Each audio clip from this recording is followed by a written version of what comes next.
Latest updates के लिए हमारे चैनल हलचल इंडिया को लाइक, शेयर एंड सब्सक्राइब कीजिए एंड यस, बेल आइकन को प्रेस करना मत भूलिए। भारत माता की, भारत माता की, भारत माता की, वंदे वंदे वंदे।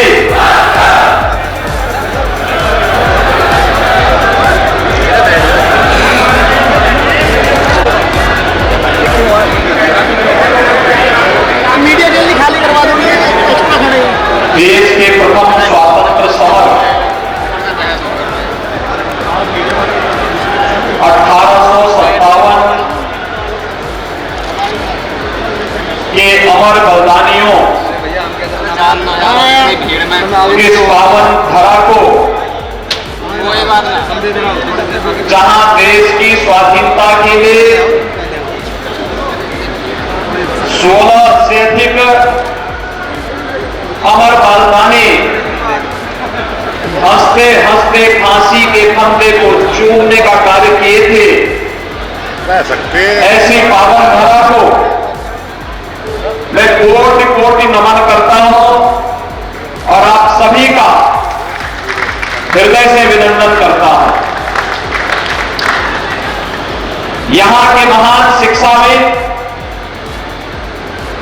श्री मेघनाथ सिंह सिसोदिया जी, जिनके द्वारा स्थापित संस्था में मुझे जाने का अवसर प्राप्त हुआ था, और भक्त शिरोमणि श्री राम शरण दास जी और उनके पुत्र अपनी राष्ट्रवादी लेखनी के माध्यम से, जिन्होंने एक लंबे समय तक साहित्य की सेवा की, ऐसे शिव कुमार गोयल की इस पावन धरा को मैं बार बार नमन करते हुए बंधुओं आप सबका हृदय से अभिनंदन करता हूं। बहनों और भाइयों, अपने अद्भुत हस्तशिल्प और कला के लिए यह क्षेत्र विख्यात है। यहां का हैंडलूम दिल्ली में और एनसीआर में, नोएडा और गुड़गांव के बावजूद पिलखवा के हमारे हस्तशिल्पी और कारीगरों ने अपने हुनर का लोहा हैंडलूम के माध्यम से बनवा ही दिया। मुझे इस क्षेत्र में आने का अवसर प्राप्त हुआ है। बहनों भाइयों, कल आपने अयोध्या धाम में देखा होगा, सूर्यवंश के शिरोमणि मर्यादा पुरुषोत्तम प्रभु श्री राम को ठीक दोपहर में 12 बजे भगवान सूर्य की किरणों से कैसे अभिषेक हो रहा था। पूरा सनातन भारत गौरव से आलोकित हो रहा था। यह अद्भुत क्षण हम सबके सामने कैसे आया, यह आप में से किसी से छुपा हुआ नहीं है। और बहनों और भाइयों, इस प्रकार के क्षण बार बार हमारे जीवन में आए, ये जीवंतता और निरंतर बनी रहे, इसी का आह्वान करने के लिए आज गाजियाबाद संसदीय क्षेत्र में आप सबसे संवाद करने के लिए मैं आपके बीच आया हूं। बहनों भाइयों, पहले चरण का चुनाव कब संपन्न होगा और दूसरे चरण में गाजियाबाद में आपको लोकसभा के लिए अपने प्रत्याशी को चुन करके भेजना है। पूरे देश के अंदर आज एक ही लहर है, एक ही स्वर गूंज रहा है, और उत्तर, दक्षिण, पूर्व, पश्चिम मुझे इस दौरान लगभग 5 से 6 राज्यों में जाने का अवसर प्राप्त हुआ। और बहनों भाइयों, जो जनता की आवाज है, और जनता की आवाज आज देश की की आवाज बन रही है, और वो आवाज है कि फिर एक बार, फिर एक बार, फिर एक बार, अब की बार, अब की बार। बहनों भाइयों, ये अब की बार मोदी सरकार, अब की बार 400 पार का जो ये नारा देश के अंदर गूंज रहा है, वैसे ही नहीं गूंज रहा है। इसके पीछे पिछले 10 वर्ष के अंदर हुआ परिवर्तन है। हमारी पीढ़ी सौभाग्यशाली है कि हमने इस नए भारत का हम दर्शन कर रहे हैं। इस नए भारत में, इस नए भारत में आज दुनिया के अंदर भारत का सम्मान बढ़ रहा है। जिस नए भारत की सीमाएं सुरक्षित हैं, आतंकवाद और नक्सलवाद नियंत्रित हुआ है, अराजकता नियंत्रित हुई है, बेटी और व्यापारी सुरक्षित हुआ है, बड़े बड़े इंफ्रास्ट्रक्चर के कार्य हो रहे हैं, highway, railway, metro, IIT, IIM, AIIMS, triple IT, world class universities, Delhi से मेरठ के बीच 12 लेन का हाईवे बन चुका है। रैपिड रेल पर कार्य युद्ध स्तर पर चल रहा है, मेरठ तक पहुंच चुकी है, और इस वर्ष के अंत तक मेरठ सिटी के अंदर हम लोग मेट्रो का काम भी प्रारंभ कर चुके होंगे। बहनों भाइयों, याद करिए, जब 2014 में मोदी जी आए थे तब देश के अंदर मात्र 5 शहरों में मेट्रो थी। आज 20 शहरों में मेट्रो है, और अकेले यूपी के अंदर 6 शहरों में मेट्रो आ चुकी है। गाजियाबाद, नोएडा, ग्रेटर नोएडा, आगरा, कानपुर, लखनऊ। अभी मेरठ के अंदर हम काम प्रारंभ करने जा रहे हैं। जब मोदी जी आए थे 14 में, तब केवल 7 एम्स थे। आज देश के अंदर 22 एम्स है। ऐसे ही कई गुना वृद्धि हुई है हर एक क्षेत्र में। इंफ्रास्ट्रक्चर देश की अर्थव्यवस्था की रीढ़ है, और गरीब कल्याणकारी योजनाओं की तो कोई सानी ही नहीं, कोई तुलना ही नहीं। याद करिए, 2014 के पहले भूख से मौतों की शिकायत आती थी।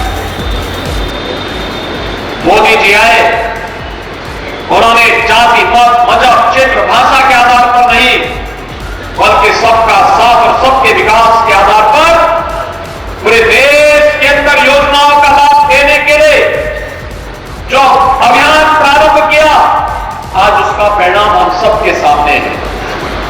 बहनों भाइयों, किस रूप में सामने है?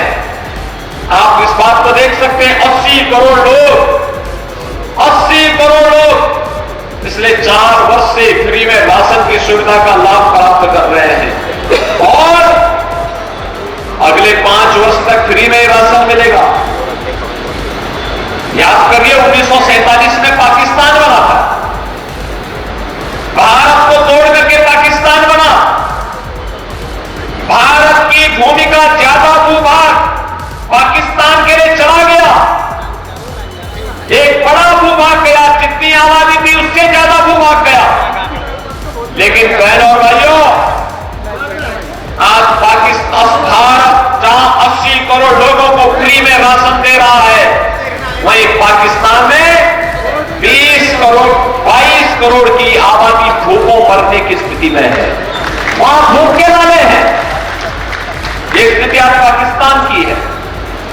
भारत के अंदर 60 करोड़ लोगों को 5 लाख रुपए की आयुष्मान भारत की सुविधा, और उत्तर प्रदेश में तो हमने ये व्यवस्था की कि जिस व्यक्ति के पास आयुष्मान भारत का कार्ड नहीं, विधायक, सांसद या पीड़ित स्वयं भी एप्लीकेशन बना के भेज देता है, तो मोदी जी ने पहले से ही जनधन अकाउंट खुलवाए हुए हैं। हम सीधे पैसा उस पीड़ित के खाते में भेज देते हैं, जिससे वो उपचार करा सके और किसी को भी उपचार के भाव में भटकना न पड़े।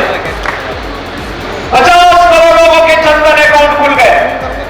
12 करोड़ किसानों के लिए प्रधानमंत्री किसान